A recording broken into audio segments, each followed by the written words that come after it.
Hello friends, இப்போது iPhone வச்சுட்டு நீங்கள் வீடியோஸ் டவுன்லோட் பண்ணுறதுக்கு ரொம்ப சிரமப்படுறீங்களா? மீன்ஸ் இன்ஸ்டாகிராமில் இல்லை ஃபேஸ்புக்கில் இல்லை யூடியூப்பில் வரக்கூடிய வீடியோஸை டவுன்லோட் பண்ண முடியல அப்படின்னு சொல்லிட்டு ரொம்ப சிரமப்படுறீங்களா? டிஸ்கிரிப்ஷனில் நான் கொடுக்குற அந்த ஷார்ட்கட்டை நீங்கள் ஜஸ்ட் இன்ஸ்டால் பண்ணால் மட்டும் போதும். ஆட்டோமேட்டிக்காக உங்களுடைய ஃபேஸ்புக்கு, இன்ஸ்டாகிராம், அது போல் யூடியூப்பில் வரக்கூடிய எந்த ஒரு வீடியோவானாலும் ஈஸியாக டவுன்லோட் பண்ணிக்கலாம். ஸோ இது எப்படி பண்ணலாம் பார்க்கலாம் வாங்க. ஹலோ ஃப்ரெண்ட்ஸ், நான் டிஸ்கிரிப்ஷனில் கொடுத்துருக்கிற அந்த லிங்கை கிளிக் பண்ணிங்க அப்படின்னா உங்களுக்கும் இதே மாதிரி தான் காமிக்கும். இது ஜஸ்ட் ஆட் டு ஷார்ட்கட் அப்படின்னு கொடுத்துருங்க. ஆட்டோமேட்டிக்காக உங்களுடைய ஷார்ட்கட்டோட லைப்ரரியில் போய்ட்டு ஆட் ஆயிரும். அதுக்கப்புறம் என்ன பண்ணுறீங்க அப்படின்னா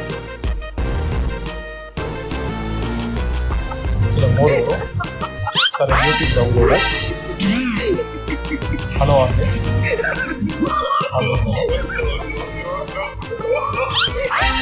ஸோ மேலே பாருங்கள், ஃபுல் டவுன்லோட கல்லறி போய் பார்த்தீங்கன்னா ஆட்டோமேட்டிக்காக உங்களுக்கு அந்த வீடியோ கிடச்சிடும். இதே போல் டெக்னிக்கல் வீடியோஸ்க்கு என்னோட சேனலை சப்ஸ்கிரைப் பண்ணுங்கள், ஷேர் பண்ணுங்கள், லைக் பண்ணுங்கள், மறக்காமல் பெல் ஐக்கானை எனேபிள் பண்ணிக்கோங்க.